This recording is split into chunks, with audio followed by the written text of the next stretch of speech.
আমি আপনাদের যখন বিভিন্ন সময় বক্স অফিস কালেকশনের ব্যাপারে বলেছি তখন দেখবেন অনেকবার উল্লেখ করেছি ডিস্ট্রিবিউটার শেয়ার, মানে ডিস্ট্রিবিউটাররা কত টাকা পাচ্ছে। তো আজকে এই ভিডিওতে আমি আপনাদের সঙ্গে বিস্তারিতভাবে আলোচনা করব এই ডিস্ট্রিবিউটারদের শেয়াররা কিভাবে পায় এবং ডিস্ট্রিবিউটারের সঙ্গে প্রডিউসারদের চুক্তি কিরকম ভাবে হয়, সমস্ত ব্যাপারে আমি আপনাদের সঙ্গে এই ভিডিওতে ডিসকাস করব। নমস্কার বন্ধুরা, আমি অমর্ত্য, আপনাদের চ্যানেল ইন্ডিয়ান ফিল্ম নিউজ বাংলাতে আপনাদের স্বাগত।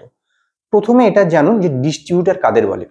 যারা হল ওনার তাদেরকে বলে এক্সিবিউটার, যারা ফিল্মটা পয়সা খরচা করে বানায় তাদের বলে প্রডিউসার। তো প্রডিউসার ফিল্ম বানানোর পরে যখন তারা হলকে দেখাতে যায় তো ডাইরেক্ট তো তারা দেখায় না, কারণ এত ভারতবর্ষে হল, প্রায় 9527খানা স্ক্রিন আছে ভারতবর্ষে। এর মধ্যে সিঙ্গেল স্ক্রিন হচ্ছে আপনার 6327খানা এবং 3200খানা হচ্ছে মাল্টিপ্লেক্সের স্ক্রিন। তো এতগুলো জায়গাতে একজন প্রডিউসারের পক্ষে ইন্ডিভিজুয়ালি গিয়ে প্রত্যেকের সিনেমা তো দেখানো সম্ভব না, প্রত্যেকের সঙ্গে যোগাযোগ রাখা সম্ভব না।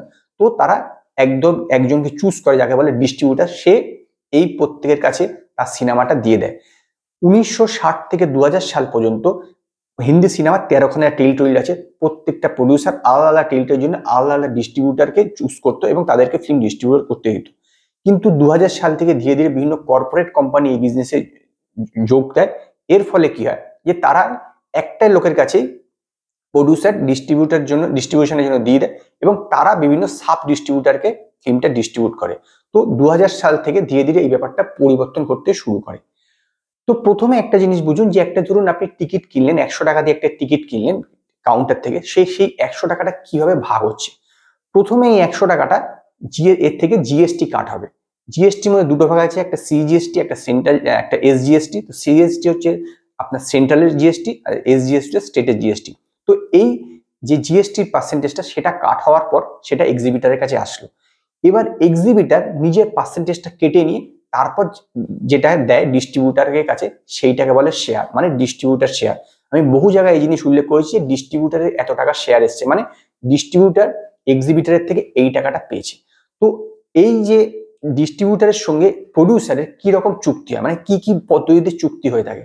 তো প্রথম যে পদ্ধতিটা খুব বেশ যথেষ্ট পপুলার পদ্ধতি সেটা হচ্ছে এমজি, মানে হচ্ছে মিনিমাম গ্যারেন্টি। তো আপনাদের মাথায় আসতে পারে মিনিমাম গ্যারেন্টি কেন, সেটাই আমি আপনার ডিটেলসে জানাচ্ছি। মিনিমাম গ্যারেন্টি হচ্ছে ধরুন একটি সিনেমা প্রডিউসার থেকে ডিস্ট্রিবিউটার 50 কোটি টাকা দিয়ে কিনে নিল। 50 কোটি টাকা দিয়ে মানে কিনলো না, 50 কোটি টাকা দিয়ে তার চুক্তি হলো যে 50 কোটি টাকাতে ডিস্ট্রিবিউটার ফিল্মটাকে নিল। তো এইবার ডিস্ট্রিবিউটার এক্সিবিটারের থেকে মানে ফিল্মটা চালিয়ে সে 70 কোটি টাকা আয় করলো, শেয়ার পেলো, তার মানে তার 20 কোটি টাকা লাভ হলো। তো এই 50 কোটি টাকা সে ফিল্মটা কিনেছিল তার সঙ্গে সে 20% অ্যাড করবে। 20% হচ্ছে তার নিজস্ব কিছু এক্সপেন্সেস, যেমন সেই ফিল্মটাকে বিপণন করার জন্য মানে অ্যাডভার্টাইজিং করার জন্য যে খরচা করেছে, তাছাড়া তার লোক বল আছে তাকে সেটা দেখানোর জন্য, সবকিছু মিলিয়ে সে 20% অ্যাড করে। মানে 50 কোটির সঙ্গে 10% অ্যাড হলো, মানে 60 কোটি টাকা সে অ্যাড করলো। এই 60 কোটি টাকা কিন্তু সে নিজে রেখে দেবে। এইবার 60 কোটি টাকার উপরে যে টাকাটা হচ্ছে, 60 কোটি টাকা হচ্ছে তার, এবার 60 কোটি টাকার উপরে যে টাকাটা হচ্ছে মানে 10 কোটি টাকা যে লাভ হচ্ছে সেইটা 50-50 ভাগ হবে। এইটাই সেই জন্য এটা মিনিমাম গ্যারেন্টি, মানে মিনিমাম যে 50 কোটি টাকা। এইবার ধরুন ডিস্ট্রিবিউটারের কাছে এলো 25 কোটি টাকা, তার মানে ডিস্ট্রিবিউটারের এর 25 কোটি টাকা কিন্তু লস হলো। এইবার কি হবে, এই লসটাও কিন্তু দুজনের মধ্যে হাফ হাফ ভাগ হবে। এই জিনিসটা কিন্তু খুব পপুলার পদ্ধতি, এটা কিন্তু খুবই চলে থাকে, সেটা হচ্ছে মিনিমাম গ্যারেন্টি। দ্বিতীয়টা হচ্ছে আউটরাইট সেল। এই আউটরাইট সেল হচ্ছে মানে প্রডিউসার 100 কোটি টাকা দিয়ে একটা ফিল্ম বানালো, সেই ফিল্মটা 150 কোটি টাকা দিয়ে বেচে দিল।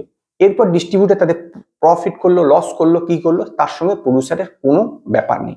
মিনিমাম গ্যারেন্টির ক্ষেত্রে একটা ব্যাপার আছে।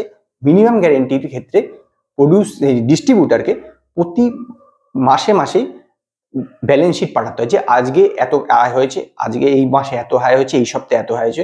সেই অনুপাতে ডিস্ট্রিবিউটারের সঙ্গে প্রডিউসারের ভাগটা ঠিক হয়। এই আউটলেটের ক্ষেত্রে সেরকম কোনো ব্যাপার নেই, সে একবারে সেল করে দিল, তারপর যা এলো তাতে সেটা ডিস্ট্রিবিউটার প্রডিউসার মধ্যে কোনো ভাগাভাগির ব্যাপার নেই, ডাইরেক্ট সেটা প্রডিউসারের পুরোপুরি দায়বদ্ধ। 3 নম্বর পদ্ধতি হচ্ছে কমিশন বেসিস। এই কমিশন বেসিস যে পদ্ধতিটা সেটা কিন্তু অনেক সময় স্টারদের ফিল্মগুলোর ক্ষেত্রে হয় না, ছোটখাটো ফিল্মের ক্ষেত্রে হয়ে থাকে। কমিশন বেসিস হচ্ছে ডিস্ট্রিবিউটারের এখানে কোনো রকম লাইবিলিটি নেই। যাবতীয় খরচাপাতি যাবতীয় কিছু করতে হয় প্রডিউসারকে, ডিস্ট্রিবিউটার শুধু ফিল্মটা ডিস্ট্রিবিউট করে নেবে, তার বিনিময়ে একটা কমিশন নেবে।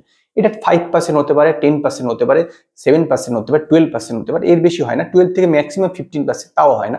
তো এই টাকা সে কমিশন নিয়ে নেবে, তার বিনিময়ে সে ডিস্ট্রিবিউট করে দেবে ফিল্মটা। এইটা হচ্ছে 3 নম্বর পদ্ধতি, যেটা প্রডিউসারের সঙ্গে ডিস্ট্রিবিউটারের চুক্তি হয়। 4 নম্বর যে পদ্ধতিটা সেটা হচ্ছে পে ইন অ্যাডভান্স।